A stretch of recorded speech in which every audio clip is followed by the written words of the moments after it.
فاتحہ اور تین دفعہ سورہ اخلاص کی تلاوت سید احمد مہدی ابن سید سرسر مہدی اللہ تعالیٰ اور حضور کو اپنے کرتے ہوئے ساتھ بسم اللہ بسم اللہ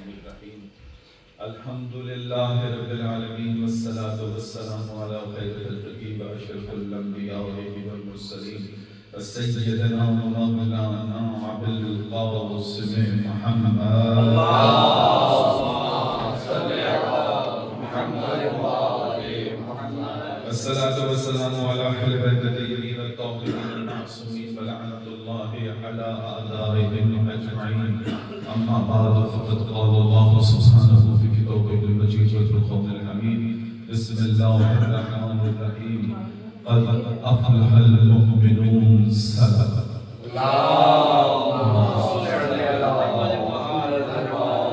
محمد تمام حمد الثنا ہے سبحان جہاں کے لیے جس کا خالق ہے درود السلام محمد و علی محمد اللهم صل على محمد و علی محمد جنہوں نے اسے اس وقت تک پہنچا دیا جیسے سے پہنچا رہا عنوان اس سال ثواب ہے اور یہ سال ثواب ایک بہت امید گاہ ہے ہر مومن کے دل میں کیونکہ جس داغے ہستی کا میں اور آپ حصہ ہیں یہاں کچھ قوانین ہیں جو مسلسل فالو ہوتے ہیں آپ ہمیں جانا یا نہ جانا ان قوانین میں سے قانون یہ ہے کہ جیسا آپ کریں گے ویسا ہی بھریں گے اور جیسا دوسرے کے لیے کریں گے دوسرا آپ کے لیے کرے گا یہ اصول ہے اگر ہم بھول جائیں تو الگ معاملہ ہے بھولنے کے جو انسان مطلب خدا کو بھول جاتا ہے بھولنے پہ آئے تو خدا کو بھول جاتا ہے جس کا مسلسل نظر کرنا ہم پہ رہتا ہے لمحہ لمحہ اس کے رحم و کرم پر یہ سانس ایسے جاتی ہے جسم سے آزاد نہ معلوم کتنے کام کر رہے ہیں ہمیں معلوم ہے ہم سے پوچھ کے کر رہے ہیں نہ معلوم کتنے انزائمز بنتے ہیں اور نہ معلوم کیا کیا ہو رہا ہے پھر کتنا کام کر رہے ہیں ہم سے پوچھ کے کرتے ہیں نہیں پوچھتے تو کوئی ہے جو میرے لیے آپ کی پوری کائنات چلا رہا ہے ایسا ہے کہ نہیں لیکن ہم سے پوچھ نہیں رہا تو ہمیں تو نہیں معلوم ہمیں جب معلوم نہیں تو اس کا مطلب یہ نہیں کہ وہ شاید وجود نہیں رکھتی آپ کے میرے اپنے وجود میں نامعلوم کتنے ہی کام ہیں جو بیان کر رہے ہوتے ہیں لیکن ہم سے پوچھ کے نہیں ہو رہے ہوتے اس کا مطلب کیا ہوا کہ لمحہ لمحہ رحمت کرم خدا ہے کہ میرے اور آپ کا وجود چلتا پھرتا ہے سانس لیتا ہے جذبات رکھتا ہے خیالات رکھتا ہے یہ سب اس کی رحمتیں ہیں یعنی وہ جو مسلسل رحمت کر رہا ہو انسان اگر بھولنے پہ آئے تو خدا کا بھی بھول جاتا ہے ایسا ہے کہ کہتے ہیں آپ کو بہت ہی احساس فراموش ہے کیوں ہم نے آپ کو فنا احساس کیا تھا آپ اپنے مسلم سے بھول گئے تم نے تو زندگی میں کسی ایک لمحے میں ایک احساس کیا ہوگا وہ خدا جو بغیر مانگے احسانات یہ احسانات دیے جا رہا ہے سبحان اللہ کبھی اس نے ہم سے کچھ مانگا کبھی ہم نے کوئی غلط کام کرتے ہوئے آئے ہیں تو کوئی آدمی سے آسمان سے بجلی چمکی تو خبردار تم تو ایسے سے نہیں وہ ہمیں ہر وہ کام جو ہم اپنی خواہش کے زیر اثر آگے کرتے ہیں وہ بھی کرتے دیتا ہے سبحان اللہ وہ چاہتا نہیں قرآن ہے اگر ہم چاہیں تو سب سے سب یہ خدا کا مانے وہ چاہتا نہیں لا اکراہ فی الدین میں کوئی جبر نہیں ہے لطف بھی نہیں ہے اگر انسان اپنے ارادے کو استعمال نہ کرے جب ارادتاً آپ آنکھ کھول کر اپنے اس جسم کو گرم بستر کو چھوڑ کر اٹھاتے ہیں خدا اس کو پسند کرتا ہے کہ تم نے اپنے ارادے سے میری طرف رجوع کیا، ہجرت کی، تو مہاجر ہوئے، بستر پہ تھے تو خواہشوں میں مبتلا تھے، تمام خواہشوں کو چھوڑ کر بستر کو ہٹا کر جب تم کھڑے ہوئے ہو تو کس کے لیے کھڑے ہوئے ہو؟ اپنے رب کی یاد کے لیے کھڑے ہوئے ہو۔ اس احساس کو بہت پسند ہوتا ہے۔ اسی کا وجہ سے دو رکعت نماز نہیں ہے، بستر چھوڑنا ہے۔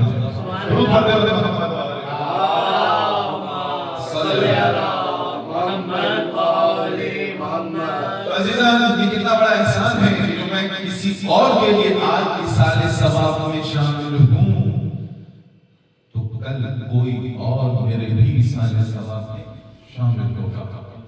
یہ خود غرضی دین ہمیں سکھاتا ہے۔ میں نے ایک جگہ کہا دین تو خود غرضی کا مطلب لگتا ہے۔ لوگوں نے کہا یار آج جملہ متوازہ بول رہے ہیں، کیسی بات کرتے ہیں؟ دین تو چاہتا ہے کہ ہر شاید ایسے اشارہ کر کے بات یہ ہے خود غرضی کا دین کیوں کہتا ہے؟ کیونکہ جب آپ کو اپنی غرض پتا ہو، جس کو اپنی غرض کائنات خلقت پتا ہو، تب وہ خود غرضی کرتا ہے۔ اگر میں خود غرض نہ ہوا تو میں نیکی نہیں کروں گا۔ مجھے اپنے غرض کائنات کا پتا ہے کہ میں کیوں خلق ہوا ہوں، کہاں سے آیا ہوں، کہاں جانا ہے۔ یہ احساس جو معرفت کا احساس ہے، اب اس سے کرتے ہوئے میں نے خود غرضی کا مظاہرہ کیا۔ اگر بزرگوں کا احترام کیا، خود غرضی کیوں؟ کیونکہ بزرگوں کا احترام مجھے وہاں پے آؤٹ ملے گا۔ بچوں کے شفقت خود غرضی ہے، یہ بڑے ہو جائیں گے تو شاید نماز میں مجھے یاد رکھیں۔ یہ ہے کہ نہیں ہے خود غرضی؟ گویا نیکی کیا ہے؟ نیکی آپ کب کرتے ہیں؟ جب آپ کو اپنی خود غرضی ہے، جب انسان کو اپنی غرض کا وہ غرض آئے جو خدا نے میرے اور آپ کے لیے بنائی ہے، وہ آبجیکٹو جو خدا نے میرے آپ کی خدمت کے لیے رکھا کہ مجھے آبجیکٹو کو یاد ہے تو اس کے زیر اثر میں کوئی بھی نیک عمل نے آپ کی خود غرضی ہے کہ بات یہ ہے کہ خدا نے لطف اس دین میں اتنا اچھا رکھا ہے کہ ہم لوگ انگریزی میں کہتے ہیں ہر سچویشن کا دونوں کا مقصد حل ہونا چاہیے۔ دین کا کوئی ایسا کام نہیں ہے جہاں ون ون نہ ہو۔ سبحان اللہ۔ کوئی بھی بات اٹھا کر دیکھیں وہاں ون ون سچویشن ایسا نہیں ہوتا کہ آپ کی جیب سے کچھ نکل رہا ہوگا، آپ سب سے رہے ہیں کہ میرے زکاة کی کچھ کمی آئے گی، نہیں، یہ ہے کہ تم عقیدے کو مضبوط رکھو۔ ادھر تمہاری جیب سے اس جیب سے نکلے گا تو دوسری جیب میں کئی اور کرنسی کا کریڈٹ ڈال دے گا۔ سبحان اللہ، سبحان اللہ، ماشاءاللہ۔ یہ عقیدے کے معاملات ہیں، یعنی آپ عقل کو اگر مذہب پھیلائیں گے آپ پریشان ہو جائیں گے۔ احساس دینا کمی ہے، سبسیکشن ہے، دین کہتا ہے ایڈیشن۔ واہ واہ واہ واہ، کیونکہ دین کہتا ہے پہلے عقیدہ مضبوط رکھو۔ اگر عقیدہ نہ رکھا تو تمہاری یہ ایڈیشن کی خواہش در حقیقت معاشرے میں سب سے بڑا ڈیویژن بن جائے گا۔ آج میں اور آپ اس معاشرے میں حیات میں سانس لے رہے ہیں، یہ سب معاشرے میں آپ کو ڈیویژن نظر آتا ہے۔ اخلاقی ڈیویژن ہو یا معاشری اقدار کی حوالے سے ڈیویژن نظر آتی ہے۔ جو پہلے اقدار تھے معاشرے سے ختم ہوتے جانے ہیں، کیوں؟ کیونکہ دین کی روح کو قربان نہیں چاہا گیا۔ ہم سمجھتے ہیں کہ عبادتیں اس لیے کہ ہم دیتی تھی تاکہ بن نکلے، ہم نے عبادتوں کا بھی اپنا بن جانا نہیں، ہم بھی تو اس مائنڈ سیٹ سے ہو گئے کہ بھائی کوئی یہاں بیٹھا تو نہیں، مگر صرف ایمن تاج ذہن ہوتا ہے، تاج ذہن سے اپنا بن دیکھتا ہے، صرف اپنا بن دیکھتا ہے۔ لیکن مومن کا ہر کام دوسرے کے بن اپنی بن ہوتی ہے۔ سبحان اللہ، ہمیشہ دوسرے کی خدمت میں نہیں ہوتی، یہ جو معاملہ ہے۔ اس لیے جب خدا نے اعلان کر دیا قد افلح المؤمنون، یہ جو کامیابی کے معاملات ہیں بڑے بڑے ریلیٹڈ ہیں۔ جتنے بھی ہم لوگ ماشاءاللہ اپنے گھر شعبوں سے وابستہ ہیں، کامیابی بہت ریلیٹڈ ہے، بلکہ حدود و قیود میں مقید ہے۔ مطلب ایک سائنسدان کی کامیابی کسی ایک فارمولے کو منتشر کر لینا، مثلا کسی ایک ڈومین میں کسی ایک ایلیمنٹ پہ کبھی کسی ایک ایلیمنٹ کا دوسرے ایلیمنٹ کے کیا انتظار ہوتا ہے، خاص کنڈیشنز میں کیا ری ایکشن ہوتا ہے، اس کی طرف توجہ کر لینا ہی سائنسدان کی کامیابی ہے۔ ایک چھوٹی سی ری ایکشن کو توجہ کر لینا ہوگا۔ امن کتنے اور وہاں ریلیشن ایک سیکرٹری جس سے یہ ہو رہے ہیں ابھی اس تک نہیں بات ہوئی ہے ایک کتنی مصرف ہے ایک شاعر بہترین غزل لکھ لے اور اس کو زیادہ واہ مل جائے تو اس وقت کی کامیابی سمجھتا ہے ایک میکینک ایک بہترین گاڑی بنا دے کہ اس سے کامیابی سمجھتا ہے ایک بینکر اپنے معاملات میں رتبے تک پہنچ جائے وہ اسے کامیابی سمجھتا ہے یعنی ہر شخص کی کامیابی کا دائرہ الگ الگ ہے اور جہاں کوئی شخص کسی ایک مرحلے میں کامیاب گردانہ جانے لگتا ہے تو غلطی یہ کر بیٹھتا ہے کہ وہ سمجھتا ہے کہ میں ہر دنیا میں کامیاب ہو جاؤں گا اور آپ دیکھتے ہوں گے کہ معاشرے میں کوئی شخص فلاں ڈومین کا تھا وہ فلاں ڈومین میں بھی سمجھتا ہے اور اس کی رائے سائز رائے ہو جاتا ہے جو دنیا میں جاؤ تو بڑا کامیابی آتی ہے دنیا کی کامیابی کا پرسیپشن اور پیراڈائم بالکل ڈفرنٹ ہے اور جو معاشرے میں کنفیوژن پائی جاتی ہے وہ معلوم ہے کیوں کہ دنیا کی کامیابی کا پرسیپشن الگ ہے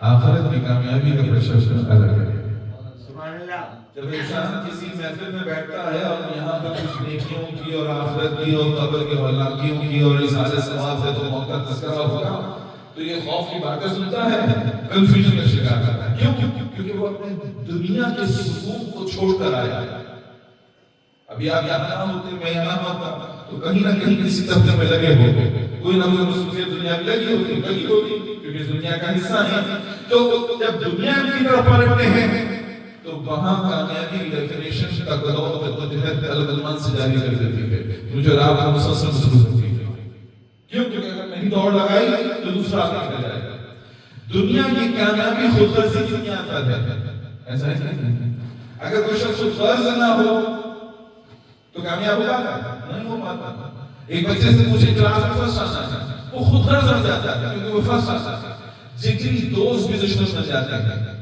ہوتا نہیں ہوتا کیوں کیونکہ اس دنیا کی کامیابی میں جدوجہد ہے اور خود غرضی اس کا مقصد ہے اگر خود غرضی کامیابی نہیں ہے تو آپ فسانہ کبھی نہیں کہیں گے آپ کوئی پسی آنا چاہتے ہیں دنیا میں خود غرضی ہے اور آخرت کی بات کوئی بتاتا ہے جو عجیب معاملہ ہوتا ہے تو اب کیا ہوا کہ جہاں ہم یہ دو پیراڈائم لگتے ہیں ہمیں لگتا ہے کنفیوژن ہے اور اس کنفیوژن میں ہماری ایکویشن سیٹ نہیں ہو پاتا جب ایکویشن سیٹ نہیں ہوتی ہے آپ میتھ کا سم حل کر رہے ہوتے ہیں لا ادھر سے لاتے ہیں ادھر سے لاتے ہیں کچھ لاتے ہیں جب سم حل نہیں ہونا ہوتا تو آپ نے اس طرح کی کیفیت پیدا کی ایسے ہی نہیں خدا کہتا ہے کہ قانون کامیابی کا کہتا ہے قد افلح المؤمنون یہ اعلان ہے کہ مومنین کامیاب ہو گئے اچھا یہ کامیابی کیسے ملے قد افلح من تزکا کامیاب ہوئے جس نے نفس کو تزکیہ کیا تزکیہ نفس یعنی سکون قلب ایسے جس کو تزکیہ مطلب سکون قلب اب اگر آپ سے میں پوچھوں کہ سکون قلب کو سمجھنا ہے تو کیسے سمجھیے گا ایک حضور پڑھتے ہیں محمد علیہ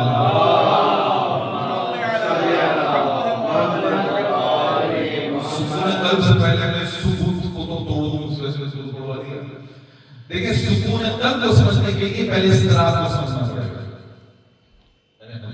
سمجھ میں آتا ہے نا روشنی اندھیرے سے سمجھ میں آتی ہے تو پہلے سکون قلب کو سمجھیں استراحت کیا ہے استراحت کسے کہتے ہیں استراحت کسی بھی شے کے حصول یا جان چھڑانے کو کہتے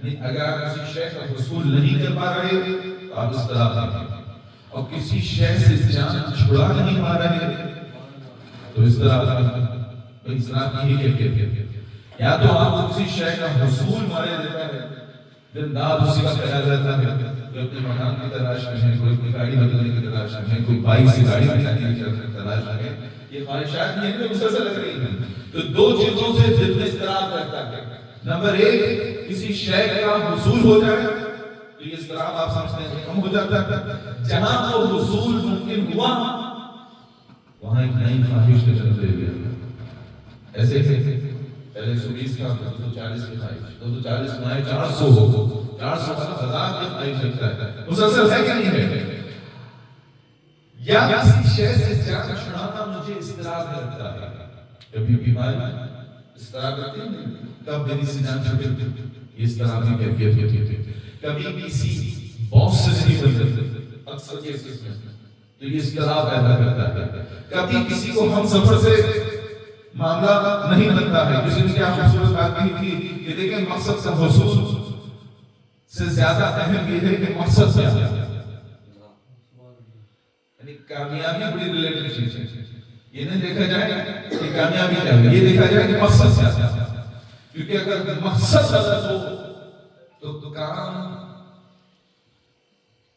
حتمن ہو جانے کے بعد یہ جس کو بظاہر آپ کامیابی کہہ رہے ہیں کہ حقیقت ناکامی ہے.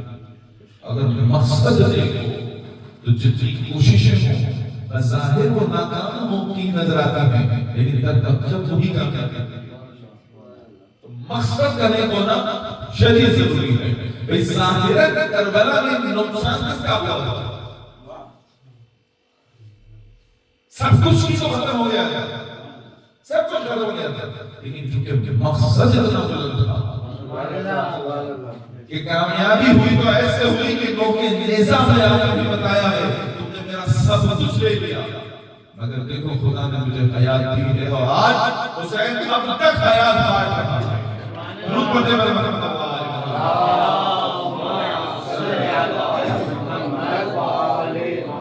تو زندگی حیات سے گزشتہ ہے. حیات کب ملے گی؟ جب مقصد بلند ہوگا. یہ وجہ ہے کہ میری اولاد کی زندگی جتنا حسین بن علی سے قریب ہے, بس وہی وہ حیات لمحات ہیں جن کو میں کہوں گا کہ یہ زندگی گزر گئی. اگر تو میں اور آپ ایندھن کی طرح زندگی کو ایندھن کی طرح جل جگے ہیں وہ زندگی گزر گئی. وقت وہی انویسٹمنٹ ہے, وہی وہ معاملہ ہے, وہی وہ ڈیسیجن ہے جو محمد و آل محمد کے حوالے سے کام کیا گیا, وقت گزارا گیا, جو پیسہ اس میں لگا, یہی وہ انویسٹمنٹ ہے جو دنیا میں بھی اور آخرت میں بھی کامیابی کا مسئلہ ہے. اس کے علاوہ کوئی رسول نہیں ہے. تو اب اضطراب سمجھ میں آ گیا. اضطراب کیا ہوتا ہے؟ کسی شے کے حصول کی خواہش یا کسی شے کو ترک کر دینے کی خواہش. یہ اضطراب کی فکر کرتے ہیں. اب دنیا اور آخرت میں کہا کہ وہاں بزرگ یہاں معاملہ الگ ہے. تو اس سکون قلب پائیں کیسے؟ ہر انسان سکون قلب کی خواہش رکھتا ہے. تو بھئی سکون قلب کی خواہش میں قائد کو بڑا پیارا جملہ تھا. کہا دیکھو سکون قلب اگر چاہتے ہو تو سکون کی خواہش کو چھوڑ کر دوسروں کے سکون کے لیے اہتمام کرو. سبحان اللہ. تم اگر اپنے نفس کو سکون پانا چاہتے ہو تو تمہیں اپنے نفس کو سکون اپنی خواہشات کے حصول سے نہیں ملنے والا, کیونکہ ہر خواہش دوسری خواہش میں جنم دیتی ہے. تو بھی کیسے ملے گا؟ کہا کہ سکون قلب سے ملتا ہے جو دوسروں کے سکون کا باعث بنے. تو میرے اور آپ کے گھروں میں وہ شخصیات, میرے اور آپ کے معاشرے میں وہ شخصیات جو زیادہ تر دوسروں کے سکون کے خاطر اپنے آپ کو بالکل لڑتی ہیں, لیکن یہ پرسکون انسان ہوتا ہے وہ نہ خدا سے بندوں کی شکایت کرتا ہے نہ بندوں سے خدا کی شکایت کرتا ہے. سبحان اللہ. سبحان اللہ. یہ بیرومیٹر بتا رہا ہے. میں آپ نے دیکھا ہوں یہ بندہ سکون قلب کی نعمت سے سرفراز ہے کہ نہیں ہے. اگر یہ دعا میں خدا کے ساتھ میں بندوں کی شکایتیں زیادہ کرتا ہوا نظر آئے تو سمجھیں کہ ابھی سکون قلب کی نعمت عطا نہیں ہوئی. اور محفل میں بیٹھا ہے اور شکایت کرتا ہوا نظر آئے کہ خدا نے ہمارے ساتھ یہ کر دیا, ہم کو بس نوازتا ہے, فروغ نماز ایسا ہے ہمارے ساتھ. شکایت ہے بندوں کی خدا سے نہ خدا کی بندوں سے. کبھی آپ کو حسین بن علی کے کسی کلام میں کچھ ایسا نظر آیا جب خدا کی بارگاہ میں ہے تو صرف خدا کی بارگاہ میں. صحیفہ کاملہ کی ایک دعا اٹھا کے دیکھیں. امام اگر اپنے رب کے ساتھ ہیں تو صرف رب سے گفتگو ہے اور دوسروں کے لیے خیر کی استضاء. یہ اہل بیت کا اصول. اپنے لیے کچھ مانگے نہیں رہے, پوری رات گزرتی ہے عبادت کرتے ہوئے. بیٹا چھوٹا بیٹھا ہو رہا پوری رات, جب رات ختم ہو گئی, عبادت ختم ہو گئی تو بیٹے نے ماں کا دامن پکڑ کر کہا اماں ساری رات عبادت کرتا ہے, ساری دعائیں کر ڈالی, کوئی دعا اپنے لیے نہ کی. تو سیدہ کونین امام حسن کو مسکراتے ہوئے دیکھنے کو کہا اور کہا کہ بیٹا یاد رکھو ہمارا کام دوسروں کے لیے دعا کرنا ہے. جو لوگ دوسروں کا سوچتے ہیں خدا ان کو بائی ڈیفالٹ نہیں دیتا. یہ اصول ہماری زندگی میں ہماری دعا اپنی ذات سے شروع ہوتی ہے، اپنوں میں ہی ختم ہو جاتا ہے۔ کبھی ہم نے دوسروں کے لیے دعا نہیں کی، اہل بیت کی تعلیمات یہ وجہ ہے کہ ہم سکون قلب کی اس منزل پر نہیں آ پاتے۔ کیوں نہیں آ پاتے؟ کیوں نہیں چاہتے؟ سکون قلب رکھنے والا انسان کبھی نہ سمجھے کہ دنیا کو ترک کر دیتا ہے۔ سکون قلب کی نعمت جس سے ملتی ہے وہ دنیا میں بھی حاصل ہوتا ہے، دنیا والوں کے لیے بھی حاصل ہوتا ہے، اور خدا کے لیے ہمہ وقت حاضر ہوتا ہے۔ ہمہ وقت صرف جائے نماز کو ہمہ وقت یاد رہتا ہے۔ یہ ہے سکون۔ کہاں لگے کہ تمہارے دل کو کبھی سکون نہیں مل سکتا؟ خدا نے اعلان کر دیا، کس سے ملے گا؟ سوائے ذکر خدا سے۔ ایسا کہ ذکر خدا سے اللہ کرنا، اللہ کرنا ذکر خدا نہیں ہے۔ کچھ ذاتیں خدا نے ایسی بنا دی ہیں، ان کا تذکرہ کرنا تھا بلکہ اللہ کرنا۔ کیونکہ آپ اللہ کر لیں گے تو کوئی ڈیوائن گائیڈنس آپ تک نہیں ملے گی کہ وہ کیا چاہتا ہے مجھ سے۔ اس لیے خدا نے مجھ بندے سے بنا دی کہ میری چاہت جو بھی میں رکھتا ہوں وہ ان بندوں کو بتاتا ہے۔ تم ان بندوں کا تذکرہ کر کے در میری چاہت تک پہنچ جاتے ہو۔ یہ وجہ ہے کہ جب بھی آپ آل محمد کا تذکرہ کریں گے وہ خدا سے شروع ہوتا ہے، خدا کا ختم ہو جاتا ہے۔ کیونکہ یہی وہ بیچ کا بفر زون ہے۔ اگر آپ خدا تک جا نہیں سکتے تو خدا آپ تک آ سکتا ہے۔ تو خدا نے اہل بیت کو ہمارے لیے ایسا بیچ میں ایک زبردست کنڈکٹر رکھا ہے کہ میں اپنی ذات میں انسانی پیکر میں ہوتے ہوئے ان سے رجوع کر سکوں، ان سے محبت کر سکوں۔ خدا سے محبت ایک گمان ہے، خیال ہے۔ کیسا خدا؟ کون سا خدا؟ کہاں ہے خدا؟ یہ تو بہت ہی مایوسی خیال ہے۔ تو محبت کیسے؟ تو خدا نے اپنے سے محبت کی خواہش رکھنے والوں کو کچھ بندگان نے خدا متعین کر دیے کہ دیکھو ان کو دیکھو، یہ جمال میں، یہ کمال میں، جو بھی انسانی اوصاف ہے ہر اس پر بتایا جائے کمال میں موجود ہے۔ ان سے محبت رکھنا ہی مجھ سے محبت رکھنا۔ آواز بلند صلوات جبھی تو چادر نے کھٹا کر کے پیغمبر نے کہا تھا پروردگار تو جو ان سے محبت کرے تو ان سے محبت کر۔ اصل سمجھ میں آ گیا جو ان سے اہل بیت سے جو محبت کرتا ہے وہی خدا سے محبت کرتا ہے۔ جو اہل بیت سے قریب ہوتا ہے تبھی قربت اللہ کی منزل پہ آتا ہے۔ اللہ سے قربت ایک معروضی خیال جو ایک وجود کہیں نہیں رکھتا تو اس سے قرب و بعد کا تصور کیسے؟ قرب و بعد صرف و صرف دار آل محمد ہے۔ اگر اس سے قربت ہے خدا سے قربت ہے، اس سے دوری ہے خدا سے دوری ہے۔ عزیزان ایک مدعو پڑھتے پڑھتے محمد و آل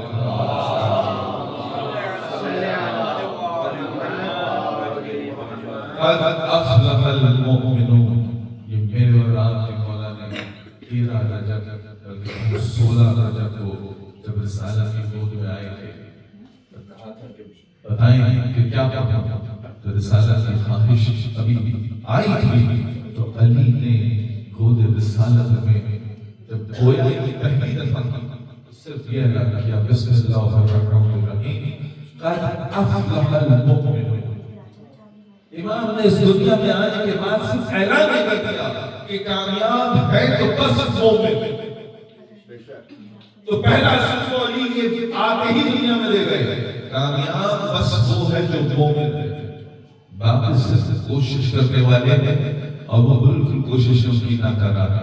اگر انسان ایمان اگر دل میں رکھ سکا مومن بن سکا کامیاب ہے۔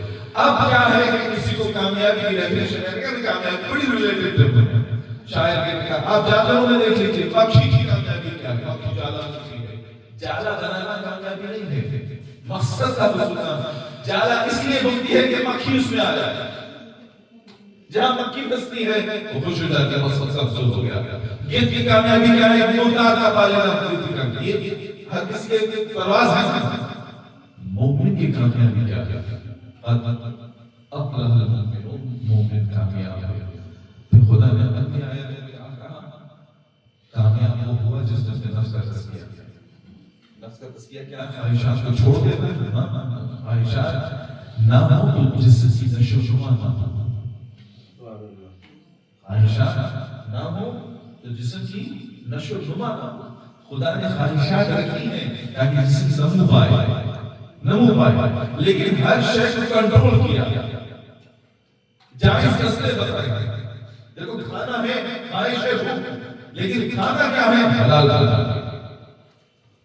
تو وہ سانس کی ضرورت ہے، تو ایک کرنے کا اختیار خدا نے آپ کو مجھے اپنے جسموں میں دیا ہے، بس یہی اختیار ہی ہے، صحیح استعمال کرنے پر جنت میں لے جائے گا، غلط استعمال کرنے پر دوزخ میں لے جائے گا۔ اس کے علاوہ کوئی دین کا کوئی بہت بڑا سائنس نہیں ہے۔ اسی مملکت کو لیڈ کرنا ہے اور اسی مملکت کو صحیح طرح لیڈ کرنا ہے۔ تو عزیزوں، خواہشات کو دبانا نہیں ہے، پرسکون انسان وہ ہوتا ہے جو علم کا حصول چاہتا ہے، اس لیے نہیں کہ دوسروں پر بوجھ آئے۔ پرسکون انسان وہ ہوتا ہے، تزکیہ نفس والا انسان ہوتا ہے جو علم حاصل کرتا ہے تاکہ جاہلوں کی خدمت کر سکے۔ اور سکون انسان وہ نہیں ہوتا جو دنیا کو چھوڑ دے اور اس نے حلال کے لیے چھوڑ دے، نہ وہ زیادہ سے زیادہ دولت کمانے کے پیچھے لگتا ہے تاکہ غریبوں کی مدد کر سکے، نہ کہ اپنے نظام میں اضافہ کرتا رہے اور دوسروں کے سامنے اپنی اتھارٹی کو نہ رتبے کی وہ خواہش اس لیے نہیں کرتا کہ میں رتبے پہ آ کر اپنے قول کو کھڑے کر دوں۔ رتبہ اسے اس لیے چاہیے ہوتا ہے کہ رتبہ ضروری ہے مومنین کو فائدہ پہنچانے کے لیے۔ یہ سکون قلب والا انسان ہے۔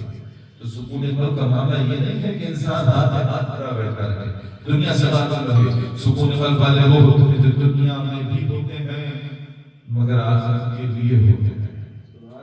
درود پڑھتے ہوئے محمد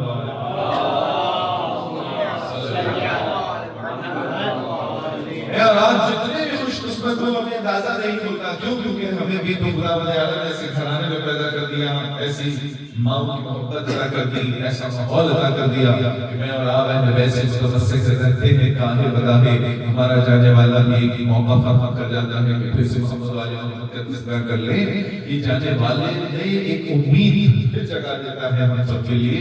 جس طرح سے بات نہیں کر رہا تھا کہ زندگی کو کامیاب گزارنا ہے تو اس کی زندگی کو پر نگاہ رہے، یہ چیز آتے ہی اعلان کیا کہ مومنین کامیاب ہو گئے اور جاتے ہوئے سجدے میں سر رکھ کر کہا فزت برب الکعبہ، رب کعبہ کا قسم علی کامیاب ہو گیا۔ علی ضربت لگنے پہ کامیاب نہیں ہوا ہے، علی کا لمحہ لمحہ کامیاب ہے۔ علی بستر پر سوئے تو بھی کامیاب ہے، احد میں لڑے تو بھی کامیاب ہے، خیبر اٹھاڑے تو بھی کامیاب ہے، خندق کو پار لگا دے تو بھی کامیاب ہے، مرحب کے سینے سے اتر جائے تو بھی کامیاب ہے۔ لمحہ لمحہ علی کا کامیابی ہو گزرا ہے۔ کوئی یہ نہ کہے اور اگر کامیابی علی کی زندگی پہ منتج ہو جاتی ہے جو علی سے متفسر ہوا۔ میرا اور آپ جس ہاتھ میں گزر رہے ہیں رجب کا مہینہ، خدا نے کہا کہ میرا مہینہ ہے۔ یا علی، رجب کا مہینہ کیوں سے کہا میرا مہینہ ہے؟ اگر وہ اپنے دین کی محافظت کا بہترین محافظ اس دنیا میں اپنے ہی گھر میں لا کر دنیا کو نہ بتا دیتا تو ہمیں سمجھ میں نہ آتا کہ اس نے اس مہینے کو اپنا مہینہ کیوں کہا ہے، کیونکہ ہدایت کا ذمہ خدا نے لیا ہے۔ 1,24,000 پیغمبر کو بھیج دیا، ہر نبی کی تعلیمات بعد میں متغیر ہو گئی تو نتیجہ وہ برابر نہیں ہوا۔ آخری پیغمبر بھیج چکا ہوں، کام اس کا مضبوط ہو جائے گا، اس وقت تک نہ ہوگا جب تک علی بارد نہ ہو جائے۔ تو گویا خدا نے جب اپنا پورا سیکیورٹی سسٹم فائر وال لگانے کا اہتمام کر لیا اور ایسے فائر وال لگائی کہ پہلے ہی وال کو توڑا گیا اور وہ فائر وال لگا دی گئی تاکہ آج سے دین کی محافظت ایسے ہوگی جو محمد تم نے کہہ دیا وہ علی اور اولاد علی کی ذکر کر دیا کہ جیسا ہو گیا ویسا ہی ویسا کہا، قیامت قائم رہے گا۔ پھر اگلا ہی مہینہ شعبان کا داخلہ کر کے کہا پیغمبر فخری اندازہ کر رہی میرا مہینہ ہے۔ کیوں میرا مہینہ ہے محمد کا کیا کام ہے؟ محمد کا کام ہدایت ہے، محمد کا کام رحمت خدا کا تعلق کرتے ہوئے کائنات میں رحمتوں کا نزول کرنا اور مسلسل کرتے رہنا، اس سے زیادہ محمد کا واحد محصول میرے اور آپ کے لیے کیا ہے؟ وہ ذات رحمت للعالمین ہے، خدا کی رحمت عالمین جو برستی رہے۔ وہ نبی کہتا ہے کہ یہ مہینہ میرا مہینہ ہے، کیوں؟ کیونکہ جو میں رحمتیں برسا رہا تھا یہ رک جاتی اگر کربلا نہ بستی۔ یہ شعبان کو سارے کے سارے میرے کردار میں میرے جگر گوشے وہ میرے دل کے ٹکڑے سارے آ رہے ہیں جو کربلا میں آ کر ان کو ایسا سیقل کر دیں گے، پھر نہ کوئی غیر کا سوال کرے گا، نہ دین میں در اندازی کر پائے گا۔ درود پڑھ دے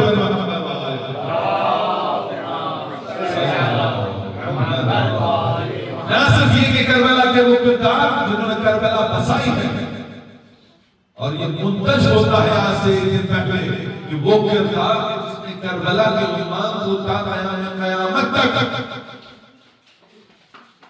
اس کے مقصد کو پا لینا ہے، وہ منتقم خون رسول خدا محمد مصطفیٰ صلی اللہ علیہ وآلہ وسلم۔ خدا کرے کہ جب وہ ظہور ہو، آج بھی وہ لال پرچم بتا رہا ہے کہ مہدی کا ظہور باقی ہے، ابھی کربلا تمام نہیں ہوئی ہے، کربلا تمام ابھی ہونا ہے۔ جو جس کے دل میں اہل بیت کی محبت ہے، یہ وہی وہ چراغ محبت ہے جو حسین نے شب عاشور جلایا ہے۔ جب حسین چلے گئے، جب خبر ملی ہے، بلایا گیا ہے، جب واپس آئے ہیں تو زینب پریشانی کے حالت میں پوچھتی ہے بھیا کیا ہوا؟ تو حسین نے سر جھکا جواب دیا، زینب اب مدینہ رہنے کے قابل ہے، مدینہ رہنے کے قابل نہیں رہا۔ عباس اہتمام کرو، عباس اہتمام کرنے میں لگ گئے ہیں کہ لشکر کی تیاری ہو، اب یہ معاملہ خروج کی طرف جائے گا۔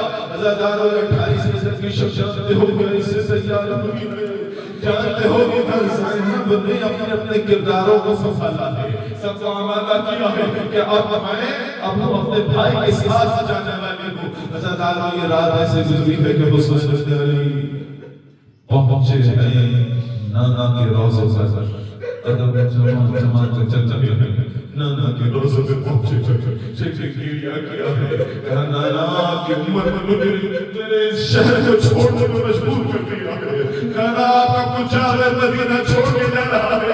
عزادارو کہہ رہے ہوں گے مولا، ارے جس کو کاندھوں پر بٹھایا کرتے تھے، جس کو سجدے میں بٹھا کر دور دیا کرتے تھے، وہ حسین آپ کے مدینہ کو چھوڑ کر جا رہا ہے۔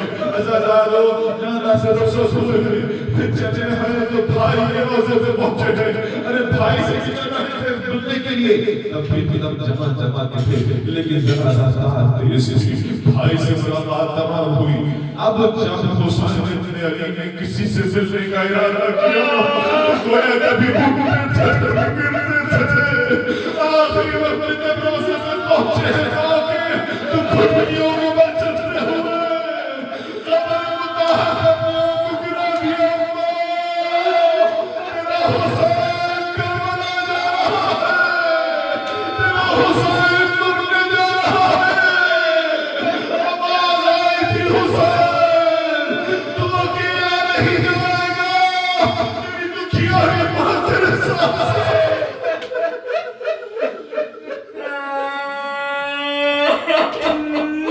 اہتمام کیا ہو رہا ہے مدینے کی گلیوں میں، جانتے ہو حسین نے سے کہا تھا کہ قافلے کو تیار کرو، اپنے گھوڑے پہ سوار ہیں عباس، تلوار میدان میں ہے، مدینے کی گلیوں میں دعا کے گناہگار کو کہتے جاتے ہیں مدینے والوں خبردار کوئی اپنی چھجوں میں نہ آئے، اپنے چھڑوں کو بند کر لو، پردہ کر لو، میرے پوچھتے ہیں لوگ کیا ہو رہا ہے، میرے دلوں لگا دی گئی ہے بنو ہاشم کے محلے میں، خبردار کوئی نام محرم کی نگاہ میری شہزادیوں میں نہ پڑے، کیا اہتمام کیا ہے عزادارو، ایک بی بی آگے بڑھتی ہے، اس کو محرم آگے بڑھتا ہے، سوار کراتا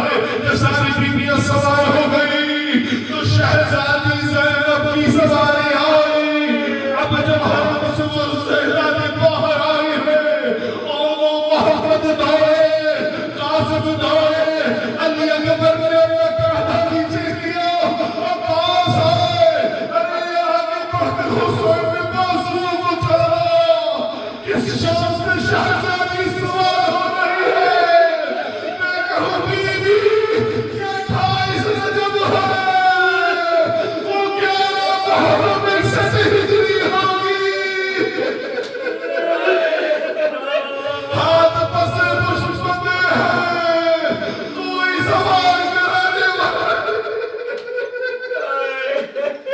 اترکوا اللہ سواریاں چلی، جیسے ہی مدینے کی حدوں کو سواریاں آگے نکلی ہے، آگے آگے حسین ابن علی پیچھے رہوار پر عباس زندہ ہے۔ عزیزانو نہ معلوم کیا بات ہوئی، عباس نے گھوڑے کو لگائی، دوڑاتے ہوئے آگے لے کر کہا آقا قافلے میں روک دیجیے، کہا ہم تم سے رخصت ہوئے ہیں، کہا آقا قافلے کو روک دیجیے، کہا کیا بات ہے، کہا فاطمہ سغرا دوڑتے ہوئے آئے، کہا نہیں ہم نے رخصت ہو لیے تھے، کہا بابا یہ خواہش ہے، کہا کیا خواہش ہے، کہا بابا کیا میں اپنے بھیا علی اصغر کو گود میں لے سکتا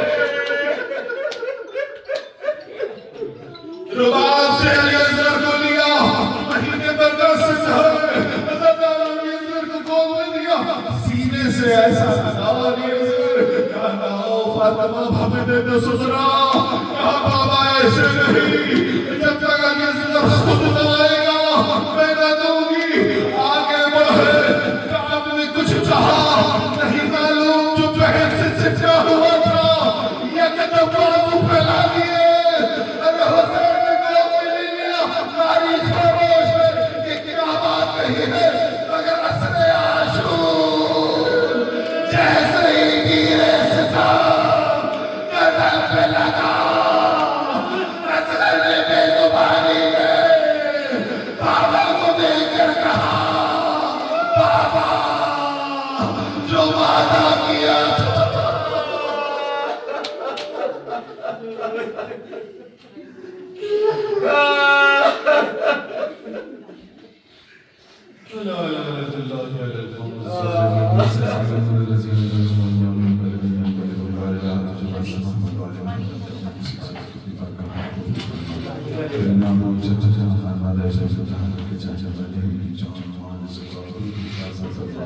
الہی حاضرین مجلس تمام حاجات کی ذکر کی قبول قبول فرما، ہمارے روزگار کو روزگار عطا فرما، روزگار کو ترقی عطا فرما، ایمانوں سے سزا فرما، مرحومین کی مغفرت فرما، آجی فرما جو کہ ظہور میں اور ہم ان کے ساتھ انسان سے قرار دے، ربنا تقبل منا انك انت السميع العليم برحمتك يا ارحم الراحمين.